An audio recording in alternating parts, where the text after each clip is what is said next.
Good evening and praise the Lord everyone. అందరికీ వందనాలు, సాయంకాల శుభాలు. This is a very excellent letter of Paul to Titus. పౌలు గారు తీతుకు రాసిన శ్రేష్టమైన పత్రికని మనం ధ్యానిస్తున్నాం. I will give you the reasons why it's an excellent letter.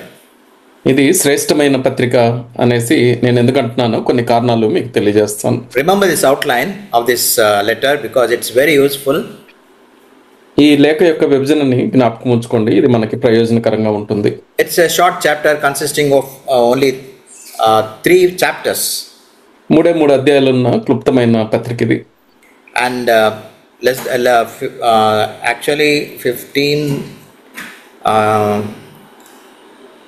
first chapter consists of 16 and the next 15 verses. Altogether 46 verses. మొదటి అధ్యాయంలో 16 వచనాలు ఉంటున్నాయి. రెండవ అధ్యాయం 3వ అధ్యాయంలో 15 వచనాలు కలుపుకొని 46 వచనాలు ఈ గ్రంథంలో Paul is addressing this letter to Titus, who is the pastor of the church situated on the island of Crete. ఈ పత్రికని అపోస్తలుడైన పౌలు గారు క్రేతులో ఉన్న సంఘ కాపరి అయిన తీతుకు రాశారు. So whenever we understand the outline of any book, we can very well understand the contents.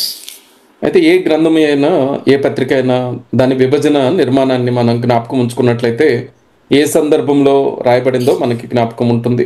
If we read chapter 1, మొదటి అధ్యాయాన్ని మనం చదివినట్లయితే Paul is writing the purpose of his letter to Titus. తీతుకు ఏ ఉద్దేశంతో ఈ పత్రిక రాస్తున్నారో మొదటి అధ్యాయంలో ఆయన చెప్పారు. He is saying to Titus, appoint elders in every city as I directed you. తీతుకి ఏమని రాశారంటే, నేను నీకు ఆజ్ఞాపించిన ప్రకారము ప్రతి పట్టణములో పెద్దలను నియమించుము అనేసి రాశారు. So this elder should be very, very godly. ఈ పెద్దలు దైవికమైన వ్యక్తులుగా ఉండాలి. So Paul in fact is stating what an orderly church should be. అంటే పౌలు నిజానికి ఏమి రాస్తున్నారు అనంటే, ఒక సక్రమమైన సంఘము ఏ రీతిగా ఉండాలో రాస్తున్నారు. Paul is saying in an orderly church the elder should administer everything that concerns the church. అయితే ఒక క్రమబద్ధమైన సంఘములో పెద్దలు సంఘ వ్యవహారాలన్నీ సరైన రీతిలో నిర్వహించాలి. And coming to chapter 2, రెండవ అధ్యాయానికి మనం వచ్చినట్లయితే in the very first verse, మొదటి వచనంలోనే ఇలా ఉంటుంది. speak the things which are fitting for sound doctrine. నీవు హితబోధకు అనుకూలమైన సంగతులను బోధించుము. Or in other words, teach your people, the congregation, to live a proper Christian life. నీ సంఘములో ఉన్న సభ్యులకు సరియైన క్రైస్తవ జీవితం జీవించటం నేర్పించుము అనేసి రాసినట్లుగా గమనించాలి. Whenever the congregation is have been able to teach or understand sound doctrine, ఎప్పుడైతే సంఘంలో ఉన్న సభ్యులు సరైన సిద్ధాంతాలు నేర్చుకోగలుగుతారో, then that church becomes a healthy church. ఆ సంఘము ఒక ఆరోగ్యకరమైన సంఘంగా మారుతుంది. So the first chapter is an orderly church, the second chapter is a healthy church. మొదటి అధ్యాయము సక్రమమైన సంఘాన్ని గురించి అనుకుంటే, రెండవ అధ్యాయము ఆరోగ్యకరమైన సంఘానికి రాసిన మాటలు ఉంటున్నాయి. What about the third chapter? మూడవ అధ్యాయం సంగతి ఏంటి? In verse 8, ఎనిమిదవ వచనంలో మనం చూసినట్లయితే, where Paul is saying పౌలు గారు ఇలా చెప్పారు, that believers in that church should be careful to engage themselves in good deeds.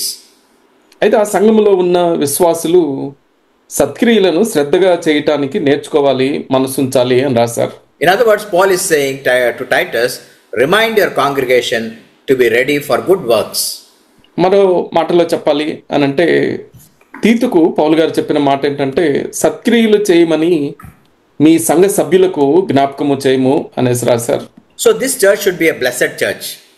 అంచేత తద్వారా ఈ సంఘము ఆశీర్వాదకరమైన సంఘముగా మారుతుంది. If we engage ourselves in good works, it will be a blessing to many. సత్క్రియలు చేయటం మనం అలవర్చుకుంటే అది అనేకులకు ఆశీర్వాదకరంగా ఉంటుంది.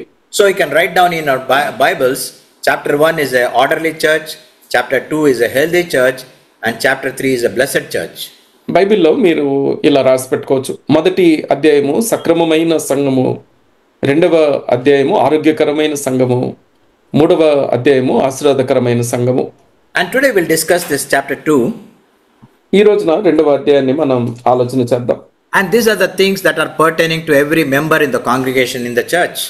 సంఘంలో ఉన్న సభ్యులందరినీ ఉద్దేశించిన మాటలుగా ఈ మాటలు ఉంటున్నాయి. We know in every church there are older people, older women, younger people and younger women. ప్రతి సంఘంలో మనం చూస్తే వృద్ధ పురుషులు ఉంటారు, వృద్ధ స్త్రీలు ఉంటారు, అదే రీతిగా యవన పురుషులు, యవన స్త్రీలు ఉంటారు. And Paul is instructing the congregation through Titus how each one should be behaving in the church. అయితే తీతు ద్వారా పౌలు గారు సంఘానికి ఏం నేర్పిస్తున్నారు అని అంటే సంఘంలో ఉన్న ప్రతి ఒక్కరూ ఏ రీతిగా నడుచుకోవాలో నేర్పిస్తున్నారు. So every person in the church is addressed. అంచేత సంఘంలో ఉన్న ప్రతి వ్యక్తిని ఉద్దేశించి ఈ మాటలు చెప్పబడుతున్నాయి. So while reading these verses we should also know how to conduct ourselves. అయితే ఈ వచనాలు మనం నేర్చుకుంటుండగా మనం ఎలా ప్రవర్తించాలో నేర్చుకుందాం. So these are very very important. ఇవి ఎంతో ప్రాముఖ్యమైన మాటలు. And we should not only read this chapter again and again but try to introspect whether we have these qualities. ఈ అధ్యాయాన్ని పదే పదే చదవటం మాత్రమే కాదు కానీ ఈ లక్షణాలు మనలో ఉంటున్నాయా అనేది పరీక్షించుకోవాలి. When we read these verses, ఈ వచనాలు మనం చదివినట్లయితే one thing that is common, one attribute or one characteristic that is common among all younger women, younger men, older women, older men, one thing is common is self control. అయితే అందరిలో ఉమ్మడిగా అంటే యవనులు, వృద్ధులు, పురుషులు, స్త్రీలు అనే భేదం లేకుండా అందరిలో స్వస్థ బుద్ధి ఉండాలి లేదా స్వీయ నిగ్రహం ఉండాలి అని చెప్పబడింది. One keen observation that we can make out of this chapter is the word self control is used for older men, younger women and young men. అయితే ఈ అధ్యాయాన్ని మనం గమనించినట్లయితే వృద్ధ పురుషులు అదే రీతిగా యవన పురుషులు, యవన స్త్రీలని ఉద్దేశించి ఈ స్వస్థ బుద్ధి అన్న మాట వాడబడింది. The word self control is omitted at least for the instructions for older women. వృద్ధ స్త్రీలను ఉద్దేశించి రాసిన మాటల్లో స్వస్థ బుద్ధి అన్న మాట కనపడదు. But we can think and say or emphasize that even older women need to exercise self control. అయితే మనము వృద్ధ స్త్రీలు సైతము ఈ స్వస్థ బుద్ధి కలిగిన వారై ఉండాలి అనేసి ఆలోచన చేయొచ్చు. So one characteristic that is common to all Christians, I mean born again people, is self control. అంచేత క్రైస్తవులందరిలో ఉమ్మడిగా ఉండాల్సిన ఒక లక్షణము స్వస్థ బుద్ధి కలిగి ఉండటం. So keep these things in the back of your mind even as you study the characteristics of older men in verse 2. రెండవ వచనంలో వృద్ధ పురుషుల లక్షణాల గురించి వారికి ఉద్దేశించి రాసిన మాటలు ధ్యానిస్తుండగా ఈ మాట స్వస్థ బుద్ధి అన్న మాటని మీ మనసులో పెట్టుకొని ఈ మాటలు వినండి. Surprising, only one verse is dedicated to older men. ఆశ్చర్యకరమైన సంగతి ఏంటంటే వృద్ధ పురుషులను ఉద్దేశించి ఒకే ఒక వచనం రాయబడింది. Older men are to be temperate, dignified, sensible, sound in faith, in love and perseverance. వృద్ధ పురుషులు మితానుభవము గలవారు, మాన్యులు, స్వస్థ బుద్ధి గలవారు, విశ్వాస, ప్రేమ, సహనముల యందు లోపము లేని వారై ఉండవలెను అనేసి రాయబడింది. So there are 6 characteristics that are listed for older men. అంచేత వృద్ధ పురుషులను ఉద్దేశించి 6 లక్షణాలు ఇక్కడ తెలియజేయబడ్డాయి. We know Titus was a young man. మనందరికీ తెలిసిన రీతిగా తీతు ఒక యవనస్తుడిగా ఉంటున్నాడు. Now Paul is telling how you should deal with older men. అంచేత పౌలు గారు వృద్ధ పురుషుల విషయంలో నీవు ఎలా ప్రవర్తించాలి అనేసి తీతుకి ఈ వచనంలో నేర్పిస్తున్నారు. It was very important for Titus when it comes to dealing with older men. అంచేత వృద్ధ పురుషులతో అతను వ్యవహారం జరిపేటప్పుడు ఏ రీతిగా నడుచుకోవాలో అనే ప్రాముఖ్యమైన సంగతులు పౌలు గారు ఇక్కడ రాశారు. So Paul is passing on these instructions to Titus. అంచేత ఈ సూచనలు పౌలు గారు తీతుకి అందజేస్తున్నారు. As we have read, there are 6 characteristics. మనము చదివిన రీతిగా 6 లక్షణాలు ఇందులో ఉంటున్నాయి. When we see the characteristics of or the attitudes of old men, అయితే వృద్ధ పురుషుల యొక్క వైఖరిని మనం ఆలోచన చేస్తే most of the time they show resentment when young people give them some advice. అంచేత పెద్దవారైన వారికి యవనస్తులు ఏదైనా సలహా ఇవ్వజూస్తే ఒక రకమైన తిరస్కారాన్ని, ఆగ్రహాన్ని వాళ్ళు చూపిస్తూ ఉంటారు. These old people have a feeling that they are no more required. ఈ యవనస్తులకి ఉండే ఒక అభిప్రాయం ఏంటంటే మా అవసరత ఇక లేదు, ఎవరికి అవసరత లేదు అనేసి అనుకుంటారు. And sometimes they are vocal about it. They say, our family doesn't need us, our church doesn't need us, our society doesn't need us. అయితే ఆ భావన వారు కలిగి ఉండటమే కాదు, కొన్నిసార్లు బయటికి ఈ రీతిగా చెప్తూ ఉంటారు, మా కుటుంబానికి మా అవసరత లేదు, సంఘానికి సమాజానికి మా అవసరత ఏమీ లేదు అనేసి అంటూ ఉంటారు. They sometimes feel rejected and unimportant. కొన్నిసార్లు తిరస్కరించబడిన వారుగా, ప్రాముఖ్యత లేని వారుగా తమను తాము భావించుకుంటూ ఉంటారు. We expect older people to be matured and filled with wisdom. అయితే మనము వృద్ధులైన వారి నుంచి ఏమి కోరుతాము అని అంటే, వారు పరిపక్వతతో జ్ఞానంతో నిండుకున్న వారుగా ఉండాలి అనేసి కోరుతాం. Wisdom and maturity comes from their experience. అంచేత ఆ పరిపక్వత, పరిణత, అలానే జ్ఞానం అనేవి వారి అనుభవాల నుంచి వారు సంపాదించుకుంటారు. These older men may not be important to the society, but they are very, very important to the church. అది ఈ వృద్ధ పురుషులు సమాజానికి ప్రాముఖ్యమైన వారుగా ఉండకపోవచ్చు, కానీ సంఘానికి వారు ఎంతో ప్రాముఖ్యమైన వారు. The church stands to benefit by their wisdom, experience and maturity. అయితే వారి అనుభవాల గుండా, వారి జ్ఞానము గుండా, వారి పరిణతి గుండా సంఘము అనేక సంగతులలో లాభపడటానికి ఆస్కారం ఉంది. Older men are mature, they are very clear and they have sound judgment. అంత మాత్రమే కాదు, ఈ వృద్ధులైన పురుషులు స్పష్టమైన ఆలోచన విధానము, విచక్షణ, వివేచన శక్తి కలవారై ఉంటారు. So these attitudes of the older men are very, very important for administration of the church affairs. అంచేత వృద్ధ పురుషులు కలిగి ఉండాలి అని చెప్పబడిన ఈ లక్షణాలు సంఘ పరిపాలన, సంఘ బాధ్యతలు సరిగా నిర్వర్తించడానికి ఎంతో అవసరం. Older men are very much on the alert and for anything that would bring dishonor to the Lord. అంచేత ప్రభుకి ఏదైనా అవమానకరమైన సంగతులు సంఘంలో ఏదైనా జరుగుతున్నప్పుడు వీళ్ళు అప్రమత్తంగా ఉంటూ వాటిని ఆపేవారుగా ఉండాలి. They are very ready to admonish the other people. ఆ రీతిగా చేయజూచిన వారిని ఖండించి హెచ్చరించాల్సిన బాధ్యత వీరి మీద ఉంటుంది. There are 6 qualities that are mentioned for this older men. ఈ వృద్ధ పురుషులను ఉద్దేశించి 6 మాటలు చెప్పబడ్డాయి. And these qualities, they are not acquired by them, but they have been cultivated over a period of time. అయితే ఈ 6 లక్షణాలు కూడా వారు అంటే వాటితో పుట్టలేదు, కానీ వాటిని అలవర్చుకున్న వారుగా సమయం గడిచిన కొద్దీ వీటిని అభివృద్ధి చేసుకున్న వారుగా వాళ్ళు ఉంటారు. వయసుతో వచ్చింది కాదు, it doesn't come by age, but it comes by their experience and cultivate those habits.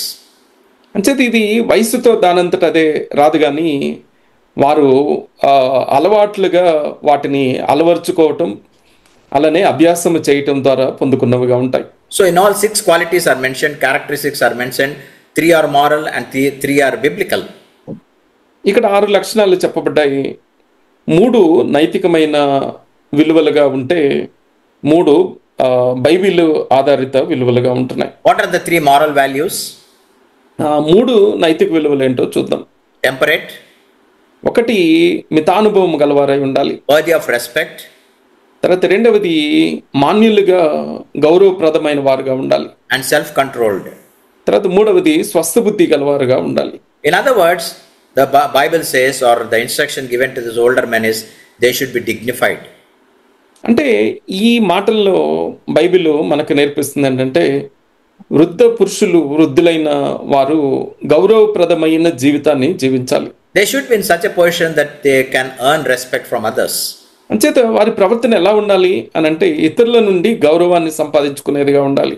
In other words, there should be no childish behavior. మరో మాటలో చెప్పాలి అని అంటే, పిల్లకాయల్లాగా ప్రవర్తించకూడదు. What do you mean by temperate? మితానుభవము అన్న మాటకు అర్థం ఏంటి? It is calm and controlled. అంటే ఇది నెమ్మదిగా ఉండటం, అదుపు కలిగి జీవించటం. In other words, the opposite is not being rash or hasty. అంటే ఈ లక్షణాన్ని, ఈ మాటని అర్థం చేసుకోవాలంటే వాటి వ్యతిరేక పదాలు కూడా మనం చూసినట్లయితే తొందరపాటు కలిగి ఉండటానికి వ్యతిరేక పదంగా ఈ మితానుభవము అని చెప్పొచ్చు. In simple, you can remember, there should be no emotional outbursts. అంటే మరో మాటలో చెప్పాలి అని అంటే భావోద్వేగాలు కానీ రోషము ప్రకోపాలు కలిగి వారు ఉండకూడదు. No excessive talk, అంత మాత్రమే కాదు, మితిమీరి మాట్లాడకూడదు. no loose talk, అలానే విచ్చలవిడిగా మాట్లాడకూడదు. not making any comedy things. అలానే మితిమీరిన హాస్యం కూడా పనికిరాదు. To give you an example how people respect you, అంటే ప్రజలు మనల్ని ఎలా గౌరవిస్తారు, వృద్ధులైన వారిని ఎలా గౌరవిస్తారు అని ఒక ఉదాహరణ చూస్తే, I will set the example of Job.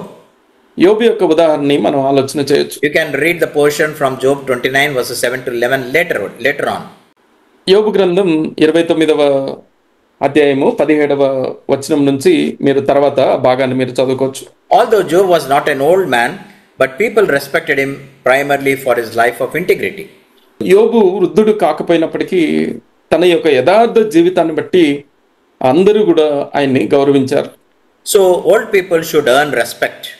వృద్ధులైన వారు గౌరవాన్ని సంపాదించుకునేవారుగా ఉండాలి. How? ఏ రీతిగా చేయగలుగుతారా పని? By displaying calm and not a rash attitudes. తొందరపాటు లేని నెమ్మది కలిగిన ప్రవర్తన ద్వారా వారు ఆ గౌరవాన్ని సంపాదించుకోవచ్చు. What are the next three values? These are biblical values.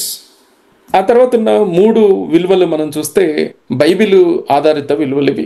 It says sound in faith, sound in love, sound in patience. విశ్వాసములో, ప్రేమలో, సహనములో లోపము లేని వారుగా ఉండాలి అనేసి చెప్పబడింది. So faith, love and patience are Christians' foundational values. విశ్వాస, ప్రేమ, సహనాలు అనేవి క్రైస్తవ్యానికి పునాది లాంటి విలువలు. Remember, we have started our Christian life by having faith in Christ Jesus. జ్ఞాపకం ఉంచుకోండి, మనము క్రీస్తునందు విశ్వాసం ఉంచుట ద్వారా మన క్రైస్తవ జీవితాన్ని ప్రారంభించాం. Not only started our life with faith, but we build on the most holy faith, according to Jude verse 20. అలానే విశ్వాసముతో మన క్రైస్తవ జీవితాన్ని ప్రారంభించటమే కాదు, ఆ విశ్వాసముతోనే అతి పరిశుద్ధమైన ఆ విశ్వాసం మీదనే మన జీవితాలు మనం కట్టుకుంటాం. What does it happen when we exhibit love? అదే రీతిగా ప్రేమని మనం కనపరిచినప్పుడు ఏం జరుగుతుంది? Or faith is exhibited? అలానే విశ్వాసాన్ని మనం కనపరిస్తే ఏం జరుగుతుంది? We become God-fearing people. మనము దైవభక్తి కలిగిన వారముగా మనము మారతాం. We love God, we love others. అలానే దేవుణ్ణి ప్రేమిస్తూ ఇతరులను ప్రేమించే వారంగా ఉంటాం.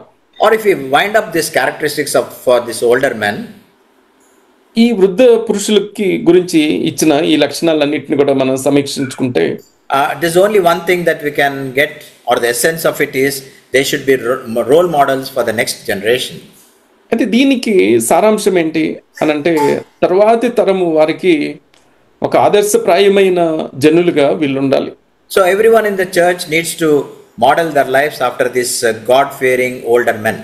సంఘములో ఉన్న ప్రతి ఒక్కరూ దైవభక్తి కలిగిన ఈ వృద్ధ పురుషులని మాదిరిగా పెట్టుకొని తమ జీవితాల్లో కట్టుకోవాలి. The next category is the older women. ఆ తర్వాత వచ్చే గుంపు వృద్ధ స్త్రీలు. And for this older women, specific areas of their behavior is mentioned. అయితే ఈ వృద్ధ స్త్రీల విషయంలో ఒక నిర్దిష్టమైన కొన్ని అంశాలలో వారు ఎలా ఉండాలో చెప్పబడింది. If one verse is devoted to older men, 3 verses are devoted to older women. వృద్ధ పురుషులను ఉద్దేశించి ఒకే ఒక వచనం ఉంటే, వృద్ధ స్త్రీలను ఉద్దేశించి 3 వచనాలు చెప్పబడ్డాయి. The only requirement for older women is specifically aimed at their teaching. అది ప్రధానంగా వృద్ధ స్త్రీలను ఉద్దేశించి రాసిన మాట ఏంటంటే, మంచి ఉపదేశము చేసేవారుగా వాళ్ళు ఉండాలి. They are basically required to teach good things. అంటే మంచి సంగతులు నేర్పించేవారుగా వీళ్ళు ఉండాలి. And whom should they teach? ఎవరికి నేర్పించాలి ఈ సంగతులు? That's also specified. అది కూడా ఈ వచనాల్లో చెప్పబడింది. They should teach young women. యవన స్త్రీలకి ఈ సంగతులు నేర్పించమని చెప్పబడింది. And the subjects also is mentioned. What should they be teaching young women?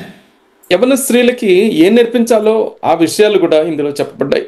One thing before we go further, there is a very important observation.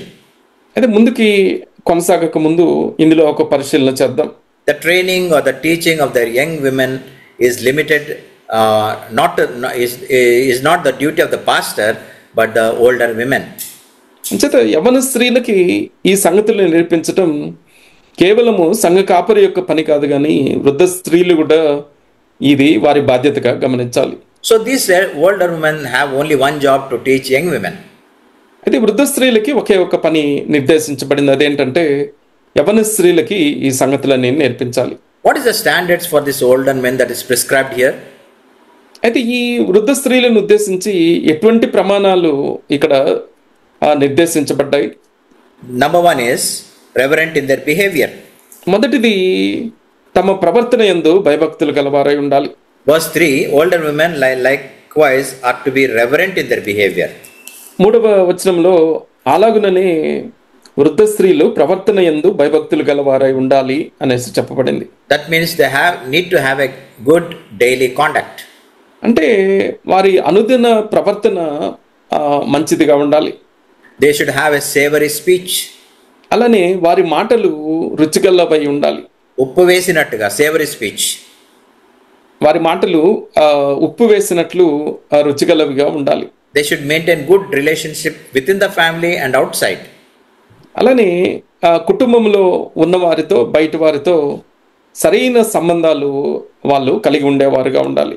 They must have a heart that honors God and seeks to live in according with God's will. అలానే దేవుని గణపరిచి దేవుని చిత్త ప్రకారం జీవించాలి అన్న హృదయము కలవారై ఉండాలి. So reverent in their behavior is the first important stipulation. అంచేత వారి గురించి నిర్దేశించబడిన మొదటి మాట ప్రవర్తన యందు భయభక్తులు గలవారై ఉండాలి. Next important characteristic or attitude they need to possess is not involved in malicious gossips. తర్వాత రెండవది ప్రధానంగా మనం గమనించాల్సింది, వారు అపవాదులు వేసేవారుగా పుకార్లు పుట్టించేవారుగా ఉండకూడదు. Gossip is idle talk or spreading rumors about others. అంచేత ఈ అపవాదులు వేయటం లేదా కొండాలు చెప్పటం అనంటే ఇతరుల గురించి లేని వాటిని కల్పించి వాటిని ప్రచారం చేయటం అని చెప్పొచ్చు. In other words, they must not have a loose tongue. అంటే మరో రకంగా చెప్పాలి అనంటే ఇష్టం వచ్చినట్లుగా మాట్లాడేవారుగా వాళ్ళు ఉండకూడదు. They should not assume something about others. ఇతరుల గురించి ఊహాగానాలు చేస్తూ వారు ఇలాంటి వారు అనుకోవటానికి వీల్లేదు. They should not spread the news when after they have assumed something about others. అంచేత ఆ రీతిగా ఇతరుల గురించి ఊహాగానాలు చేసి అటువంటి లేని వాటిని ప్రచారం చేయటం, దుష్ప్రచారం చేయటం తగదు. Gossips can have devastating consequences. అంచేత ఈ అపవాదులు వేయటం అది ఒక నాశనకరమైన పర్యవసానాలకి దారితీస్తుంది. A simple conversation quickly turns into something very dreadful, harmful. అంచేత మామూలుగా జరిగే సంభాషణ ఒక ప్రమాదకరమైన ఒక వివాదముగా మారటానికి ఆస్కారం ఉంటుంది. What does this gossip do to others? ఈ కొండాలు అపవాదులు ఇతరులకు ఏం చేస్తాయి? It breaks relationships. ఇవి సంబంధాలని తెగగొట్టేగా ఉంటాయి. It harms reputations. అలానే వారికి ఉన్న పేరు ప్రతిష్టలకి భంగం కలిగించేవిగా ఉంటాయి. And it separates close friends. అంత మాత్రమే కాదు, చాలా సన్నిహితమైన స్నేహితులను సైతము విడదీసేవిగా ఇవి ఉంటాయి. In Proverbs 16 and verse 28 it says, కొండెగాడు మిత్రభేదము చేయను. సామెతలు 16:28లో కొండెగాడు మిత్రభేదం చేయను అనే మాట ఉంటుంది. So be careful not to involve ourselves in malicious gossips. This is for older women.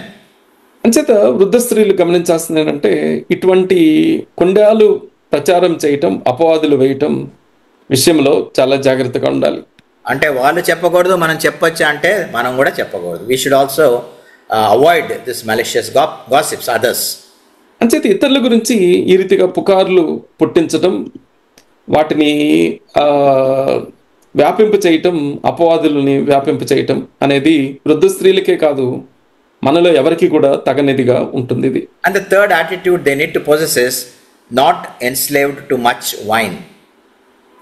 తర్వాత మూడవ లక్షణం ఏంటంటే మద్యపానాసక్తులుగా లేదా మద్యము వలన వశపరుచుకునబడిన వారుగా ఉండకూడదు. Maybe this was a cultural issue specifically for the Cretans. బహుశా క్రేతీయులను ఉద్దేశించి వారి సంస్కృతిలో ఉన్న ఆ సంగతిని ఎత్తి చూపుతూ ఈ రీతిగా పౌలు గారు ఈ మాటలు రాస్తుంటారు. So we need not discuss much about this. దీని గురించి మనం ఎక్కువగా ధ్యానించాల్సిన అవసరం లేదు. And the fourth attitude the older women need to possess is they should teach what is good. అలానే వృద్ధ స్త్రీలు కలిగి ఉండాల్సిన 4వ లక్షణం ఏంటంటే మంచి ఉపదేశాన్ని వారు చేసేవారై ఉండాలి. So what is this good teaching? ఈ మంచి ఉపదేశం అంటే ఏంటి? Words of kindness, దయగలిగిన మాటలు తెలియజేయటం, words of encouragement, అలానే ప్రోత్సాహకరమైన మాటలు తెలియజేయటం, words of warning, అలానే ప్రమాదాల గురించి హెచ్చరించే మాటలు తెలియజేయటం. and everything this teaching should be done in private. అలానే ఇవన్నీ కూడా రహస్యముగా నేర్పించాల్సిన సంగతులై ఉంటున్నాయి. And when they teach others, it should have the backing of a good life for this older woman. అలానే ఈ సంగతులు యవన స్త్రీలకి నేర్పిస్తుండగా వారి జీవితము ఒక మాదిరికరమైన మంచి జీవితమై ఉండాలి. So if you observe the instructions from verse 3 onwards, 3వ వచనం నుండి మనకి ఇక్కడ రాయబడిన సూచనలు గమనిస్తే there is nothing stipulated for younger women. యవన స్త్రీలను ఉద్దేశించి ఏ మాట చెప్పినట్లుగా మనకి కనపడదు. But in verse 4 if we read, 4వ వచనాన్ని మనం జాగ్రత్తగా చదివితే it says older women should teach younger women something. అది వృద్ధ స్త్రీలు యవన స్త్రీలకి ఏదో నేర్పించాలి అని చెప్పబడింది. What is that something? అంటే ఏం నేర్పించాలి? To love their husbands, ఒకటి తమ భర్తలను ప్రేమించమని నేర్పించాలి. to love their children, అలానే వారి బిడ్డల్ని ప్రేమించమని నేర్పించాలి. to be sensible, సున్నితత్వము కలవారై ఉండాలి అనేసి చెప్పబడింది. pure and workers at home. అలానే పవిత్రత కలిగి ఇంట ఉండి పని చేసుకునే వారుగా ఉండాలి అనేసి చెప్పబడింది. And subject to their own husbands. అలానే తమ భర్తలకి లోబడిన వారై ఉండాలి అనేసి చెప్పబడింది. That means these are the attitudes a younger woman should possess, and it is confined within the house. అంచేత ఈ యవన స్త్రీలు కలిగి ఉండాల్సిన లక్షణాలు ఈ రీతిగా ఉంటున్నాయి. ఇవన్నీ కూడా ఇంటికి పరిమితమైన లక్షణాలుగా చెప్పవచ్చు. Therefore we can conclude that God wants younger women homemaking a priority. అంచేత ఈ మాటల ఆధారంగా మనం ఏ నిర్ణయానికి రావచ్చు అంటే యవన స్త్రీలు తమ ఇంటిని చక్కదిద్దుకునే పనిని ప్రధానంగా కలిగి ఉంటారు. So young women's ministry is within the home, within the four walls. అంచేత యవన స్త్రీల యొక్క పరిచర్య ఏంటి అని అంటే 4 గోడల మధ్యలో అనగా తమ ఇంటిలో తమ గృహాన్ని చక్కదిద్దుకునేవారుగా ఉండాలి. These young men should be teachable. అలాని యవనస్తులు నేర్చుకునే ఆసక్తి కలవారై ఉండాలి. When others, older women give advice, they should take it in the true spirit. అంచేత ఇతరులు ప్రధానంగా వృద్ధ స్త్రీలు వారికి ఏదైనా సలహా ఇచ్చినప్పుడు వారు ఆసక్తితో ఆ మాటలు అంగీకరించేవారుగా ఉండాలి. If you see the culture in the Western world, పాశ్చాత్య దేశాలలో ఉన్న సంస్కృతిని మనం గమనిస్తే what they do is they first love and then they get married. అక్కడున్న పద్ధతి ఏంటంటే వారు ప్రేమించి తర్వాత పెళ్లి చేసుకుంటారు. But what is the stipulation for a Christian home, Christian family? అయితే క్రైస్తవ కుటుంబానికి క్రైస్తవ సమాజానికి నియమించబడిన సంగతి ఏంటి? After we have been married, the only commandment given is we should love our spouse. వివాహము చేసుకున్న వారికి దేవుని వాక్యం ఇచ్చే ఒకే ఒక ఆజ్ఞ ఏంటంటే మీ జీవిత భాగస్వామిని ప్రేమించండి అనేసి. So one thought comes when it concerns the young woman is that she should be confined to the four walls of her home. అంచేత యవన స్త్రీల గురించి ప్రధానంగా మనం ఆలోచన చేయాల్సిన మాట ఏంటంటే వారు తమ గృహాన్ని చక్కదిద్దుకునేవారై ఉండాలి. According to this scripture, we can stipulate that younger women should not step out of their house for work. అంచేత ఈ మాటల ఆధారంగా బయట ఉద్యోగం చేయటం కంటే ఇల్లు చక్కబెట్టుకోవటం, గృహాన్ని కట్టుకోవటం వారికి ప్రధానమైన బాధ్యతగా మనం గమనించవచ్చు. It states that man should be the only sole breadwinner. అంటే దీనిని బట్టి పోషణ సంబంధమైన సంపాదన బాధ్యతలు పురుషునికే ఇచ్చినట్లుగా మనం గమనించవచ్చు. But then a question comes. అయితే మనకున్న ఒక ప్రశ్న ఏంటంటే the man who is the sole breadwinner brings his income and is not sufficient for the family needs. అయితే ఇక్కడ మనకుండే ప్రశ్న ఏంటంటే ఈ ప్రధానమైన కుటుంబ పోషణ బాధ్యతలు కలిగి ఉన్న పురుషుని యొక్క సంపాదన కుటుంబాన్ని పోషించుకోవటానికి చాలకపోతే పరిస్థితి ఏంటి? Even then, should a young woman should be confined to the four walls? అటువంటి పరిస్థితుల్లో కూడా యవన స్త్రీలు 4 గోడలకే పరిమితం కావాలా అన్న ప్రశ్నను ఆలోచన చేస్తే, does it stipulate that she should not work even in that need? అయితే అటువంటి అవసరత ఉన్న పరిస్థితిలో కూడా యవన స్త్రీలు పని చేయకుండా ఉండాల్సిందేనా అని ఆలోచన చేస్తే, should she not be supplementing her family income?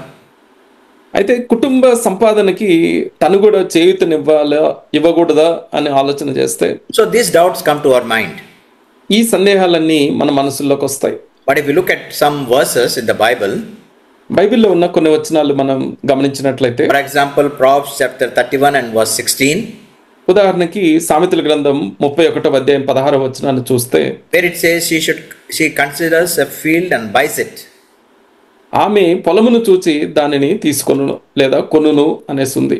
And from her earnings she plants a vineyard. In English it says earnings, but in the Telugu Bible it says కూడబెట్టిన ద్రవ్యము పెట్టి, కూడబెట్టిన ద్రవ్యం, that means savings.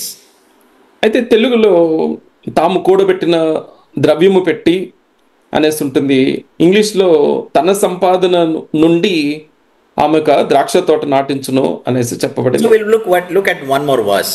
మరొక వచనాన్ని చూద్దాం. The same chapter, 31st chapter of Proverbs and verse 24. అదే సామెతల గ్రంథం అదే 31వ అధ్యాయం 24వ వచనాన్ని మనం చూస్తే, She makes linen garments and sells them and supplies belts to the tradesmen.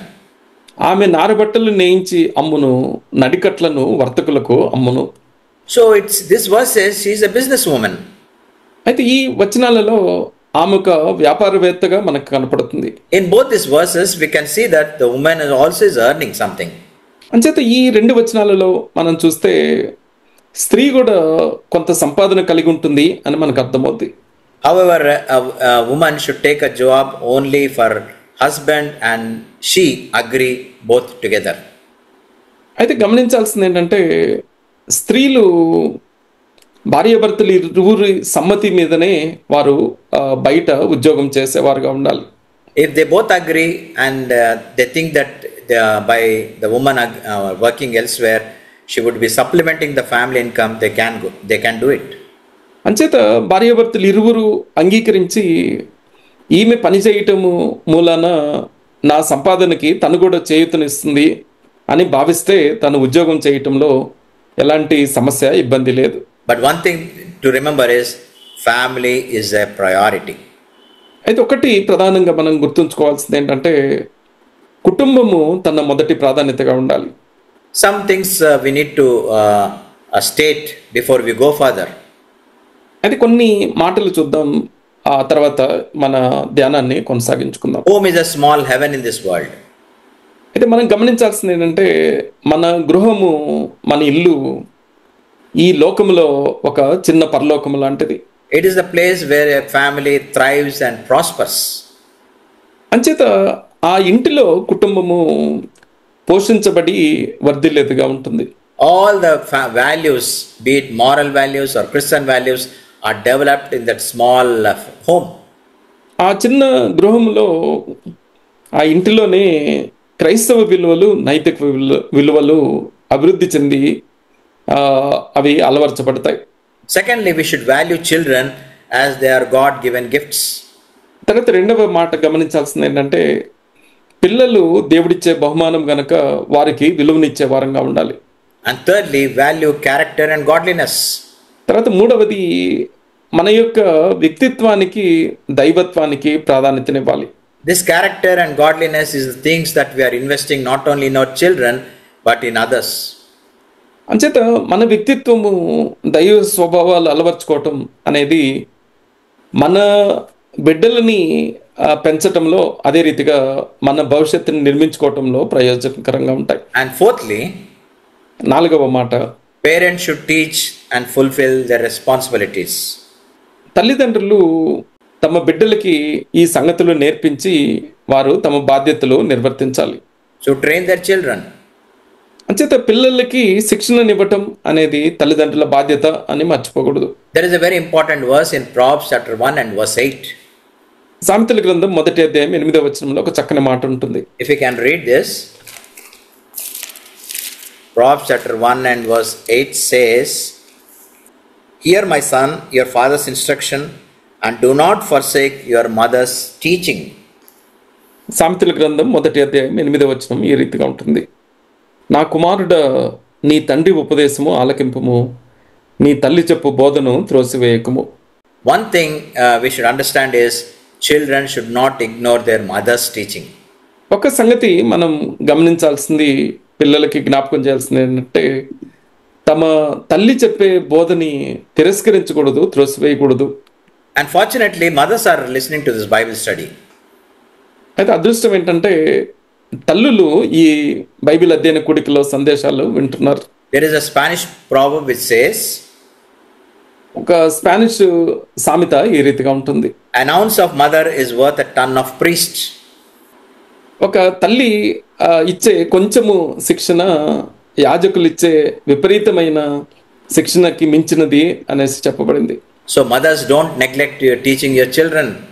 తల్లులు పిల్లలకి ఈ సంగతులు నేర్పించటముని, వారికి శిక్షణను ఇవ్వటాన్ని నిర్లక్ష్యం చేయకూడదు. Abraham Lincoln said, Abraham Lincoln గారు ఇలా చెప్పారు, "No one is poor who has a godly mother." దైవికమైన తల్లి కలిగిన ఏ వ్యక్తి దరిద్రుడు కాడు అనేసి చెప్పారు. So mothers, beware. అంచేత తల్లులు జాగ్రత్త వహించండి, Be responsible. అంచేత మీ బాధ్యతని విస్మరించకండి. And fifthly, raising God's children is one of the ways to fill God's purposes. పిల్లలని దైవికమైన పిల్లలుగా పెంచటం అనేది దైవికమైన ఉద్దేశాలని మనం నెరవేర్చటమే. And it is one of the highest callings in life, one's life. అదే రీతిగా మన జీవితంలో దేవుడిచ్చిన ఒక ఉన్నతమైన పిలుపుగా మన పిల్లలని పెంచటం అనేది ఉంటుంది. And that is the greatest ministry, what I feel personally. వ్యక్తిగతంగా అన్నిటిలో గొప్ప పరిచర్యగా నేను దాన్ని భావిస్తాను. And sixthly, ఆరవది, these are all the attributes for a younger woman. యవన స్త్రీలను ఉద్దేశించి రాయబడిన లక్షణాలు మనం ధ్యానిస్తున్నాం. Give up your rights and become a servant in your family, in your house. అంచేత మీ హక్కులు అనేవి పక్కన పెట్టి మీ కుటుంబంలో, మీ గృహంలో, మీ ఇంట్లో ఒక సేవకురాలుగా ఉండటం నేర్చుకోండి. So beware mothers, take this sincere advice from this letter to Titus. తీతుకు రాసిన ఈ పత్రికలో నుంచి ఈ సంగతులు గమనించాల్సిందిగా ఆ తల్లులైన వారికి నేను మనవి చేస్తున్నాను. So what is the advice to women, be it older or younger women? అంచేత స్త్రీలను ఉద్దేశించి వాళ్ళు వృద్ధులు అవ్వనివ్వండి, యవనస్తులు అవ్వనివ్వండి, వారికి ఇవ్వబడిన సలహా ఏంటి? Older women are the source of good teaching. వృద్ధ స్త్రీలు మంచి బోధని నేర్పించేవారుగా ఉండాలి. And the younger men are the recipients. అలానే వాళ్ళు నేర్పిస్తుంటే యవన స్త్రీలు వారి నుండి ఈ ఉపదేశాన్ని స్వీకరించేవారుగా ఉండాలి. So what happens when the older women and the younger women discharge their responsibilities as stated in these verses? ఈ వచనాలలో చెప్పినట్లుగా వృద్ధ స్త్రీలు, యవన స్త్రీలు వారికి ఉపదేశించిన సంగతులు అనుసరించి నడుచుకుంటే ఏం జరుగుతుంది? It's a joy-filled families. దీని ఫలితం ఏంటి అని అంటే ఆనందంతో నిండుకున్న కుటుంబాలు మనము కలిగి ఉంటాం. So in Proverbs 31 there is an ideal family. There's a very good family that is being given in Proverbs 31. సామెతల గ్రంథం 31వ అధ్యాయంలో ఒక ఆదర్శమైన కుటుంబానికి కావాల్సినవన్నీ చెప్పబడ్డాయి. All the qualities that are prescribed for women are found in that chapter. స్త్రీలు అనుసరించాల్సిన, వారు కలిగి ఉండాల్సిన మంచి లక్షణాలన్నీ ఆ అధ్యాయంలో చెప్పబడ్డాయి. So husband and the children, they call the mother or the wife blessed. ఈ కుమారులు అదే రీతిగా భర్త కూడా కలిసి నీ ఒక ధన్యకరమైన వ్యక్తివి అనేసి ఆమెని పొగుడుతారు. Now we come to the young men. యవన పురుషుల దగ్గరకు వద్దాం. From verses 6 to 8. 6 నుంచి 8 వరకు ఉన్న వచనాలలో ఆ మాటలు ఉంటున్నాయి. One common stipulation for both young women and young men is self-control. యవన పురుషులకి, యవన స్త్రీలకి ఒక లక్షణము ఉమ్మడిగా చెప్పబడింది. అది స్వస్థ బుద్ధి కలిగి ఉండటం. Why? Because of their young age, they tend to go out of control. ఎందుచేతనంటే తమ యవన ఆ వయసుని బట్టి వారు అదుపు తప్పటానికి ఆస్కారం ఉంటుంది. They are more prone to fall into temptations. అలానే శోధనల్లో పడిపోవటానికి ఆస్కారము ఎక్కువగా ఉంటుంది. They go to any extent for fulfilling their desires. వారి యొక్క ఆశలు తీర్చుకోవటానికి ఎంతవరకైనా వారు సాహసించేవారుగా ఉంటారు. So Paul is stipulating some characteristics for this younger men. యవన పురుషులు ఈ లక్షణాలు కలిగి ఉండాలి అనేసి పౌలు గారు రాశారు. What we observe in these 3 verses, that is from 6 to 8. 6 నుంచి 8 వరకు ఉన్న భాగంలో మనం గమనించినట్లయితే, in fact this is a stipulation for Titus. నిజానికి తీతును ఉద్దేశించి చెప్పబడిన మాటలుగా వీటిని గమనించవచ్చు. He himself is a young man. Titus is a young man. తీతు సైతము యవనస్తుడిగా ఉంటున్నాడు. And Paul is telling Titus, you yourself be an example to the young men. పౌలు గారు తీతుతో ఏమంటారంటే, నిన్ను నీవే యవనస్తులకు ఒక మాదిరిగా కనపరుచుకో అనేసి చెప్పారు. Your life itself is the teacher for this young man. అంచేత నీ జీవితమే ఒక పాఠముగా ఈ యవనస్తులకు ఉండాలి అనేసి జ్ఞాపకం చేశారు. In other words, Paul is saying to Titus, be a role model for these young people. మరో రకంగా చెప్పాలి అని అంటే, నీవు యవనస్తులకి ఒక మాదిరికరమైన ఆదర్శప్రాయుడిగా ఉండు అనేసి రాశారు. In the Telugu Bible it is very neatly written, నిన్ను నీవే సత్కార్యముల విషయమై మాదిరిగా కనపరుచుకొనుము. Be a model. నీవొక మాదిరిగా ఉండు అనేసి స్పష్టంగా తెలుగులో రాయబడింది. We know Titus was a young man. తీతు యవనస్తుడిగా ఉంటున్నాడు. How do we know that fact? మనకి ఎలా తెలుసండి ఆయన యవనస్తుడని? Paul says he is my son in the faith. పౌలు గారు విశ్వాసములో నా కుమారుడు అనేసి తన గురించి చెప్పారు. So Paul exhorts Titus, you be a model of good works. అంచేత పౌలు గారు తీతుని ఏమని హెచ్చరిస్తున్నారు అనంటే, సత్కార్యాల విషయంలో మాదిరిగా ఉండు అనేసి చెప్పారు. Hold fast sound doctrine. అలానే హితవాక్యము నీవు ఆధారం చేసుకోవాలి అనేసి చెప్పారు. Be sound in speech. అలానే నీ మాటలు ఆరోగ్యకరమైనవిగా ఉండాలి అనేసి చెప్పారు. When we are sound in speech, ఎప్పుడైతే మన మాటలు ఆరోగ్యకరమైనవిగా ఉంటాయో, not even the enemy could condemn us. ఆ రీతిగా ఉన్నప్పుడు శత్రువు సైతము మనల్ని ఆక్షేపించడానికి మనలో ఏముండదు. We know young people look always to someone whom they can emulate. అయితే సాధారణంగా యవనస్తులకు ఉండే ఆలోచన, వారి స్వభావం ఏంటంటే, ఎవరిని మనం అనుకరిద్దామా, ఎవరిని అనుసరిద్దామా అని ఆలోచన చేస్తూ అటువంటి వ్యక్తుల కొరకు వీళ్ళు చూస్తూ ఉంటారు. They see some celebrity and say, I want to become like him or her. అంచేత వాళ్ళు ఏం చేస్తూ ఉంటారంటే, ఎవరైనా ప్రసిద్ధి చెందిన ప్రముఖులని చూసి తన వలే నేను ఉండాలి అనుకుంటున్నాను అని చెప్తూ ఉంటారు. If you ever question a young man or a young woman, యవనస్తులని, యవన పురుషుడైనా యవన స్త్రీనైనా మనము ఎప్పుడైనా ఈ రీతిగా అడిగితే, what do you want to become when you grow big? పెద్ద అయినాక నీవేమవ్వాలనుకుంటున్నావు అనేసి అడిగామనుకోండి, he would point to someone whom he calls his idol. అంచేత మాకు ఈయన ఆదర్శప్రాయుడు అనేసి ఒక వ్యక్తిని చూపిస్తూ మేము ఇలా అవ్వాలనుకుంటున్నాం అని చెప్తారు. So knowing the instincts of a young man, Paul is exhorting Titus, you be a role model.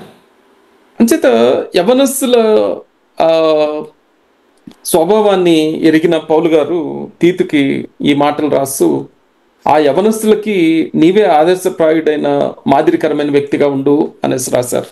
If we sum up all these things, older men, older women, young women and younger men, వృద్ధ పురుషులకి, వృద్ధ స్త్రీలకి, యవన పురుషులకి, యవన స్త్రీలకి కలిపిన మాటలన్నీ మనము క్రోడీకరించి సంక్షిప్తంగా చెప్పుకుంటే, they should walk worthily of the Christian life that God has given to them. దేవుడిచ్చిన క్రైస్తవ జీవితానికి తగిన జీవితము కలిగి వారు జీవించాలి. A Christian speaks abundantly by his life than his deeds or works. తను చేసే పనులు మాటలకి మించి తన ప్రవర్తన ద్వారా క్రైస్తవుడు ఉపదేశాన్ని అందించేవాడై ఉంటాడు.